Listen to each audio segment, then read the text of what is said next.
The show was up there. So you don't think that Snoop needed that? So you don't think Snoop wanted that? Did you listen? So, but you went on there and said, why doesn't she have Gail? Maybe Gail doesn't want to do it. We opened the forum for Gail to go there, though. So now we open the conversation for Gail to go there. Because people want to know why Gail is not there. But because she may not have wanted to go there. But you made it seem, what you said, what y'all are saying, or you and your friend, your people on your thing, is, oh, there's an agenda. She's protecting. I never said well, then why don't you go in there? Just like you argue. But I'm saying, no, but you argue with everybody else. You argue with everybody else. You go in there, if somebody says something to you, if somebody goes in there and say, oh, my son, you wrong. No. Even if somebody goes in there and says, oh, my son, you wrong, and you just don't like women, and you this, that, and the third, or whatever. Let me finish my point. Okay. You go in there, and you got all these things to say. But when men is in there calling them bitches more, when men are in there saying other things like, oh, well, you know, that's because they got an agenda. You ain't going there one time and saying, don't talk about these women like that. Made my but you, okay, so don't respond to no comments. Either do one thing or don't, because you said you don't talk to people that cost you out. You can't tell me. But why would you not? But why are you saying? So then you agree? Okay, so then why you argue with some people and not others? Why are you making a? So then why don't you just leave it at that? What you mean? Why are you in there arguing with people who are saying things that might support? Because every time somebody says something that might be like, you're wrong, you argue with them. But what I'm asking you is, I don't mind being wrong, but don't tell me I'm lying. What I'm asking you is, why don't you go in your comments and say, when there are men in there who are like, oh, that's because them bitches all got, they all together. Fuck them bitches. They all got some type of plan. Why you don't go in there and say, all right, but this is not, They call it Snoop all type of faggots. Do I go in there and argue for Snoop? Okay, but what I'm saying is that, but you provided a space that made it seem like Jada wouldn't bring Gail on there. No, that's not what I said. No, yes, you did. I said we need to have Gail there. No, you didn't. You said, why you said I have a question. What I want to know is, when are you going to bring her up here? We need to have She Gail might not want to go up there. Okay, with that, but listen to me. But we're not going to make it seem like it's not an option that people don't want to hear that. It's any question that you ask somebody. It's not, everybody don't want to do whatever, but people want to know why she ain't up there. She created the turmoil. She created this. He was reacting. Why you wasn't hurt that she said that shit about a black man? Why he was dead? Why it didn't hurt you and harm you? Did you watch the whole thing? Did you watch the whole thing? Because today, the piece that they put out, that's another thing, speaking on something before it even happens. No, did you watch the whole episode? How can you be a journalist, if you will, or be an influencer that makes a statement based upon, what if she went on there and said, I asked Gail to come, and she said no? What if she went on there, because it's a piece that came out today where she's sitting there and Snoop is saying, oh, it was her, and this and that, and she's like, yes, that's right, I understand. So what if she lambasted Gail? What if she tore Gail's ass up? You don't even know, because you made a comment being fast, but you didn't take the time to look at the entire thing to be able to say, maybe she said, I'm gonna have Gail on next. Maybe she said, I asked Gail, Gail said no. Maybe she said, we'll see when Gail gets back to us. And then if that's the case, then what you would have been saying in that thing is, I'm glad you asked Gail, Jada, and next time, and I can't wait till she come on, we should all be asking Gail, why won't you go on Red Table Talk? But instead, what happened is that it made it seem like it's not happening. Like it's not possible. But that's not even what I said. All right, forget it, my son. You just keep making up your own facts.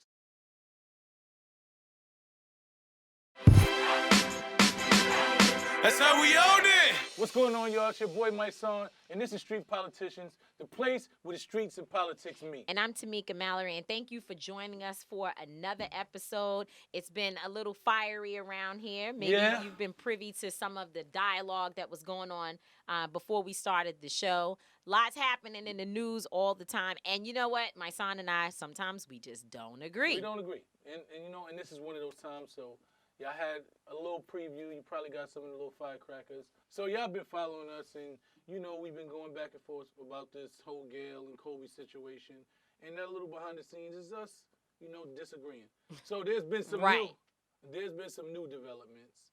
Jada Pinkett just did an interview with Snoop Dogg based on his comments to Gayle King.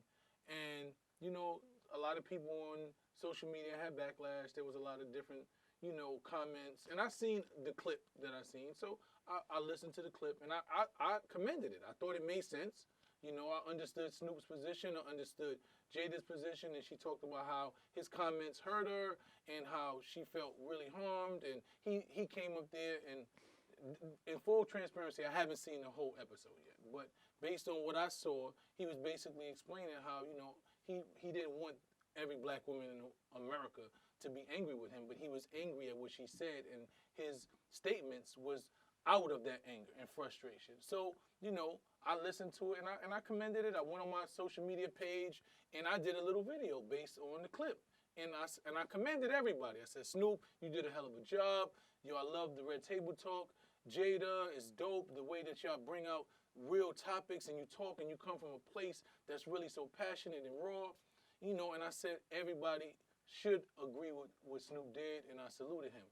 But then I said, now it would be dope if Gayle King came. No, you said you think it would be fair. I think it would be fair because Gayle was the person who created this situation. Snoop Dogg was reacting to what Gayle said. Why is it not a representation of black men just that a black man decided to go talk to some black women about his feelings or something that he said and did in his career, over his time span living here on this great earth? He did something. Forget about Gayle King. He's saying that as a man, even when I'm angry about something, I should never speak to or about a woman like this. And that's a point. That's 5-10 shows by itself. Okay. That doesn't require Gayle King. You saying that it doesn't have to happen? You know what's happening? Never talk to Gayle about anything, it doesn't matter. But it does matter. It matters. It matters very much. But my son, here's what I'm telling you. I'm saying that what Snoop is doing is important for black men and black women, right? And I'm saying that I appreciate his movement with or without Gayle ever doing anything. In fact, it is actually making Kobe's legacy and Snoop and those people who have challenged what Gayle King did look better. But I don't want to. It's moving them into a better light because people are seeing that we're doing the real work together. But my thing is this: there is an obvious division. And I understand that. So, and this is where the problem is. And when the division keeps happening. When it looks one-sided. It's not about it being one-sided. But I'm trying to tell you when it looks one. It's not about whether it is. Okay, so you see now if Snoop has apologized, Snoop goes on and he apologizes again, and these platforms tell him how he harmed them, but the original harm was done before he said a word, and there's no one to attach that person who did that harm, no one to hold that person accountable, no one to sit there and tell that person how what you did harmed us, how it separated black people, black and male and women are already separated. How this is doing?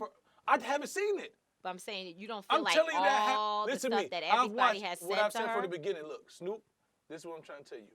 Everybody told you. Michael Eric Dyson came out.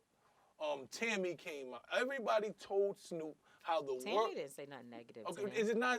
It wasn't negative, but she said She just said you must have been thinking that all. That was not. But even, regardless of Dyson, yes. Okay, what I'm trying to tell you, but everybody expressed to us, black men, black women, everybody went to Snoop and expressed to him how his words made them feel. Okay. Nobody has gone. Who is the nobody? So tell me who is the somebody. No, I'm talking about no. Said listen to me. How they felt about what Gayle did and what she said. I have said it. You have said it where? I've said it on my social media. I've written it. I've said it. What are you talking about? But what is it that you're looking for somebody to say? Because still in all, listen. I'm looking for. You were supposed to come back here. I'm looking for the same thing that Jada Pinkett did. The same thing that Michael Eric Dyson did. I'm looking for that level. But I'm asking, what did Jada Pinkett do? What did she do? I watched the words that you said. So what? Listen to me. And it took power for me and my daughter and my mother. Okay. And I said, no, not Snoop. And listen to me, and it was heartfelt. The man, he looked like he wanted to cry because these are people that he loved. These are people that he valued their opinion. And they told him that he said something and did something that harmed them in a way that made him feel like he needed to clarify it. If that was Tupac, right?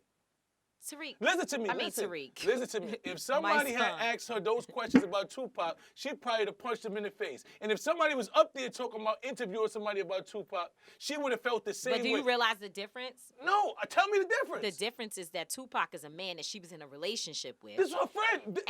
This is his friend. And his friend. Okay, so what do you mean? So what I'm saying, guess what? If she would have done that, she still may have need to go out and say, you know what? I was angry and I did and said some things that I wasn't supposed to say, but I'm still angry about it. Oh. What I'm saying to you, Mysonne, is that what Jada basically did, right? What she did. A space for Snoop to clarify and be one and whole back with black women, so they didn't feel like he was attacking them. I guess where I'm coming from and what I'm dealing with that I spoke about in the last show that we did, I'm struggling with trying to understand why it is that black men cannot just be accountable on their own without having to bring what the woman did and said into the conversation. I'm just trying to figure out because I think what he... No, the problem... No. The problem is there's a chain of events. You understand what I'm saying? The chain of events started with Gail doing... my mother told me, don't jump off a bridge because everybody else is Okay, but I hear what you're saying, but you can't say somebody being held accountable because she got a co-defendant. You can't be held accountable for something that you did with somebody else. You can't solely be held. If me and you did a crime together and it's a black man and a black woman and he said, look, you just need to go by it. No, we got a co-defendant. But we've done that. But we as black women have covered many times and dealt with the accountability and the responsibility for the family, for the black man, for everybody. And you know what? And you know what? And you know what? And we don't force black men to have to always be a part of that. We take the shit, we take the beating we take the beating and the whipping and the responsibility on behalf of our community and our families all the damn time. And you know what? It's okay. If Snoop has to go and sit there and have a conversation with black women by himself, and guess what? I hope that Gail does do it. But I don't need her to do it for me to feel good about what happened in that show at that table. I think that what Jada and Snoop did is the most powerful expression of what black love needs to look like in our community. It was accountability, there was honesty, there was love, and I would not taint it by trying to force on and superimpose that somebody else needs to also be there. But this ain't got nothing to do with them. So that's just how I feel. At this point, you can feel how you feel, but my request for her to go up there takes nothing away from what she did with Snoop. I commended it. I think it was needed. But I also believe that Gail needs to go up there. Your producer wants your attention. Social media. Bound to a network who's got 1,000 lawyers that are telling her what she can and cannot do, can and cannot say. But people want to know why she asked the question at all. That's it. You can't even. That's you can't be a journalist and not ask the No, question. you can. There are a lot of journalists. There are a bunch of journalists, Kat, that have come out publicly and said there's just certain questions that I wouldn't ask. Not right now. Not while Kobe wasn't in the ground. Like that, until he was actually buried, that conversation was too early. Because and it's not that he wasn't convicted of rape. So you want to have a conversation about an accusation that came up in his history right now when him and his daughter just blew up in a plane. I think if you're talking about accusations and you're having a conversation with people that weren't there, that have no idea about what happened in that room, none of them have anything. They just come in and have a conversation about their friend that they love, and you ask them about accusations that they have no information about. I don't even think it makes sense. I think it does nothing more than taint the viewer's opinion of that individual. I think it's classless. You understand what I'm saying? It's not as if you're saying, well, we have to acknowledge that Kobe was convicted of something. Then maybe what we could do is say, damn, I don't think you should have, but it makes sense. That is part of his history. That is part of his legacy. He was found guilty. There was enough evidence to say that this man did something that was wrong. So we want to talk about him in full bloom. Then we got to talk about the thing that we acknowledge that we know he did wrong. Right. But to talk about something that an accusation that he was cleared of is classless. I don't see it at all. I don't see the time. I agree with everything you just said. And I also think that we do have an expectation of black folks not to be a part of the destruction of black men and women and people and our legacies. We feel that when you go to work, you need to know that you also are part of this community and not just do what you're paid to do and what you're told to do. And I think a better way maybe to go about it would have been to say, and perhaps in this unedited clip that Gail is speaking of, you could say, there are folks who want to talk about this. And I think it's early for us to be discussing it, but, I'm going to ask you about blah, blah, blah, blah, blah, and to ask a question, whatever the question may be. But to go back and say... but those charges weren't, she just didn't want to testify. But what do you think? Like, continue on? And then she said, and then finally, when Lisa Leslie said, I didn't see that in him. Now you're like, well, you wouldn't see it as his friend. Okay, now you're going real far. You're not just checking the box and making sure that you state it because it needs to be done just for your job and for journalism and fairness and all of that. You're covering the issue, but now you're pushing the issue. Exactly. And I think the reason why I agree with what Mysonne is saying, although I don't agree with anything else that he has said here today, but the reason why I agree with that one point is that if she was talking to Kobe, then yeah, push him all the way. If she was she was talking to R. Kelly, nobody gave a damn about what she said to R. Kelly. Push him all the way because you're speaking directly to the person. But if me and my child, God forbid, my child and I die, I would hope that until I'm in the grave, you wouldn't go pushing my friends who are also hurting to have to answer questions about an accusation that was 20-something years ago. That they don't know nothing about. They wasn't there. Well, it doesn't make sense. And just to prove it, the journalist who, when Charles Barkley said the dumbness, you know what I'm saying, he decided he wanted to get elected. The journalist said one thing, said, hey, we're just going to ask. He asked one question. Charles Barkley volunteered. Well, what was the question that he asked? But it was, I forgot what it was, but it was like, some people were saying, should he be celebrated based on the accusation? Right, that he's a king. Should we talk about it? Is there something you want to... He gave them an opportunity, and they went into the bullshit. You understand what I'm saying? That to me. But what do you mean, Charles? People don't know what you're talking about. I don't know exactly the comment. No, what did Charles Barkley say? Charles Barkley started to say that we're not trying to make Kobe a hero. We know what he did. We know what happened in Colorado. He got a blemish on his record and all this, and that was false. But I'm talking about the journalist part. The journalist who did the interview just asked a question. Hey, what do you think? Do you think it's something that should be discussed, or should we just, that's a question that in journalism, people been talking about it. Let me ask and see, is it, and nobody else discussed it. Everybody else moved on past it. That man decided to talk about that. And I think that also, the bigger issue is that with Charles Barkley, then the reason why people are pissed off about what he said is because he has a history of being a coon. He has a history of saying things and doing things that black folks in general feel is very disrespectful. We feel like, he always is contrary to our opinion or to the culture's opinion about our issues. It seems like he's always siding with people who are not in our communities, and he doesn't really ever represent or speak well to the concerns that we have. And I think that with Gail, I don't know that she has that same type of history. Of course, I would never say that. But what I do understand is that because of the relationship between her and the Harvey Weinstein piece and how people want to see him be challenged and other situations, Charlie Rose, and for her to do what she did, it makes people feel like this is a repeat offense. So some of it is not just the moment.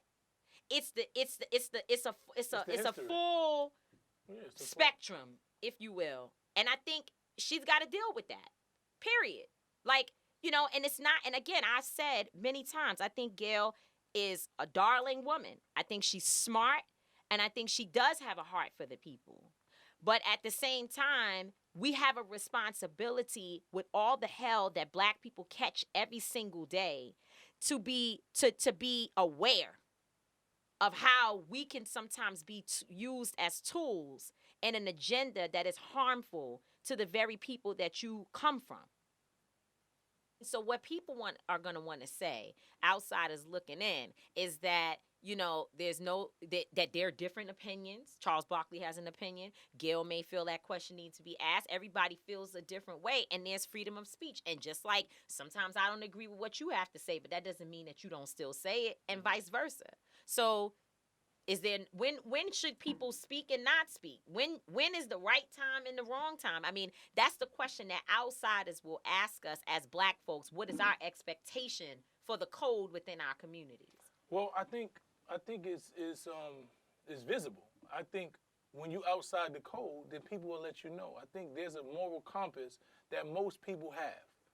That when they hear that you go against that moral compass, when they hear you attacking and saying things that go against what they believe is morally right, that goes against what they believe a code should be had. Because I feel that most other ethnicities follow this code. They don't publicly defame each other. They just don't. You don't say white folks don't publicly talk about each other, I because don't they really do. see it. I mean, I really don't see it unless they morally conflict. Like there's a moral conflict. Yeah, there is an attack on us. Okay, that's what I'm trying to tell you. If you even look at in office and in the politics, the Republicans, half of them don't agree with Trump, but they're not coming out saying they're gonna be like, well, we doing what he say. Because they just stay on code. They just figure it out. Like, one person goes against the code, they got them out. They don't want you here. So this is what I'm trying to say. But Blacks have to have a level of understanding of what is detrimental to us. So freedom of speech, you get to say what you want, but when you're saying something that is going to be detrimental to the way they view my kids, you understand what I'm saying? When we know it's a history, like I said before, there's a history of rape in Black men and white women. There's a history of most of our leaders, our kids, anything being killed, being demonized, being everything behind those accusations. And merely accusations, you bring that to the forefront again. Like, we have to understand. Well, okay. Are we going to wrap this up? Yeah. But I do want us to be careful saying merely accusations, because I have made not accusations but told my truth about things that have happened to me, and I didn't go to court and I didn't do all of that, but it wasn't merely an accusation. It was my truth. In this situation, the fact that the accusation was unfounded, I agree that it definitely is not time to discuss it before the man was buried. I agree with that. But I would say that this code that we're supposed to be living by is very one-sided, because that code has not existed when it comes to the hip-hop community, disrespecting Black women, talking about drugs, feeding our children things that are not good for their minds. So now all of a sudden we want the code to exist at a certain time, but it doesn't cover all times. It hasn't existed when Black women have been out there, where we have the twerk culture, the what is it? Get you a man. No, I'm saying I'm saying get you a man any way you got to do it. Doesn't matter what. Get that money. Like, we also have things that we've done in our community that if we want to be on code, then we need to be on a total code. If we're worrying about protecting our children, then let's all do that. But don't start when people have freedom of speech to have the code. I understand, but I think it's two different, I think it's two different topics. It's just like when people say police brutality and then black on black crime, they're two completely different topics. It's the same, because I think that's true. What you're talking about is black on black crime. That's the exact, because the blacks talking about blacks. So maybe it was black on black crime. What happened in this situation? Maybe what Charles Barkley said in your mind was a form of black on black crime. I don't think it was black on black crime. I think it was a form of I was black joking, man. Mysonne. I'm just trying to say it was a black man lending his voice to the same narrative. And some people would say that that's criminal, but it is. I was joking. Anyway, that's been a full conversation, and I still stand by like 4 or 5 things that I said today that weren't just about this show, but was also about our leadership. So. Well, I agree with you. Leadership comes in different forms, and everybody's leadership looks different. Some people have lines in the sand, certain things that they eminently believe in. No, you can't. No, you can't not. No. Not about, no. I'm just saying there's certain things that I'm willing to die on the cross about. And I hope that certain people, as leaders, that's what people respect in leadership from me. Die on the cross, but not in the fire. And the fire there too, you that's go. where it go. All right, we's wrapping it up. It's another episode of Street Politicians. Once again, we're not going to always be right. And we definitely not going to always agree. But we always going to be on track. Peace.